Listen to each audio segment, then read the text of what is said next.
నమస్కారం, journalist TV న్యూస్కి స్వాగతం.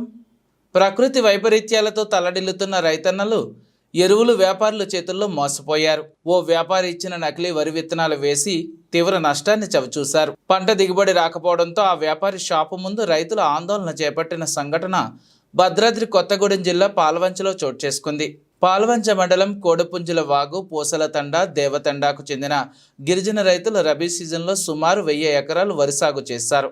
ఈ గిరిజన రైతులు వరి విత్తనాలను పాల్వంచలోని లక్ష్మీ ప్రసన్న ఫెర్టిలైజర్స్ షాప్లో కొనుగోలు చేశారు.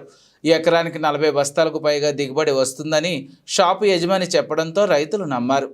మంచి దిగుబడి వస్తుందని అప్పులు తెచ్చి ఎరువులు వేశారు. కోత కోసి నూర్పొడి చేసిన తర్వాత ఎకరానికి 10 బస్తాలు కూడా రాకపోవడంతో రైతుల కళ్ళల్లో కన్నీళ్లు మిగిలాయి. నకిలీ విత్తనాల వల్ల దిగుబడి రాలేదని ఫెర్టిలైజర్స్ షాపు ముందు ఆందోళనకు దిగారు. షాపు యజమాని నిలదీశారు. తమకు నష్టపరిహారం చెల్లించాలని డిమాండ్ చేశారు.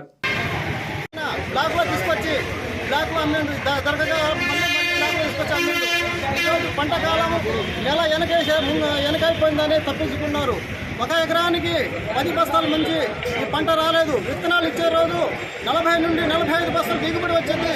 శ్రీరామ్ సీడ్స్ వారి ఉషా అని మాకు నమ్మించి మోసం చేసిన శ్రీరామ్ సురేంద్ర గారు మాకు నష్టపరిహారం కల్పించాలి. ఎకరానికి 40 బస్తాలు మీరు ఎట్లయితే చెప్పారో అదేవిధంగా మా రైతులకి 40 బస్తాలు దిగుబడి ఇవ్వాలని, నష్టపరిహారం ఇవ్వాలని మేము రైతులు డిమాండ్ చేస్తున్నామండి.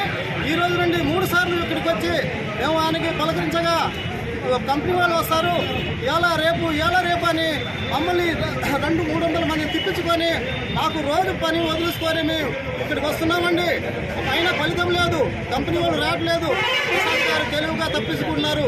దీనికి ప్రభుత్వ దృష్టికి తీసుకెళ్లి మా రైతులందరికీ ఎకరానికి 40 బస్తాలు పంట నష్టపరిహారం కల్పించాలని మేము ప్రభుత్వానికి, ఇక్కడ కలెక్టర్ గారికి, యువ గారికి, ఎంఆర్ఓ గారికి అందరికీ తెలియజెప్పండి. మీ మీడియా ద్వారా అన్ని దయచేసి మీడియా వారు ప్రభుత్వ దృష్టికి తీసుకెళ్ళండి.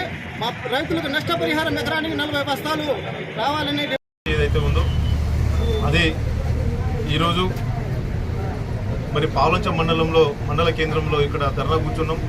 ఎందుకంటే ఈ యొక్క గిరిజన రైతులందరికీ సురేందర్ అనబడే ఈ వ్యక్తి కల్తీ విత్తనాలు ఇచ్చి మరి పంట దిగుబడి లేక మరి అక్కడ నష్టపోయినటువంటి రైతులందరూ ఈరోజు వచ్చి ధర్నా కూర్చున్నారు.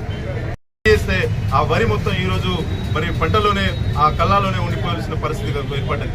కాబట్టి మేము ఒకటే ధర్నా చేస్తున్నాం, ఒకటే మాకు న్యాయం కావాలని కోరుకుంటా ఉన్నాం.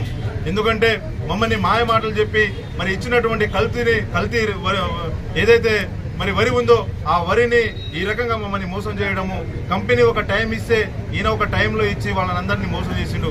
కాబట్టి ఇమ్మీడియట్లీగా మాకు కావాల్సిన న్యాయము, మరి దాదాపుగా 300 నుంచి 400 ఎకరాల్లో వేసినటువంటి పంటను మొత్తం అది చేతికి రాకుండా పోయింది. కాబట్టి మమ్మల్ని న్యాయం చేయాలి.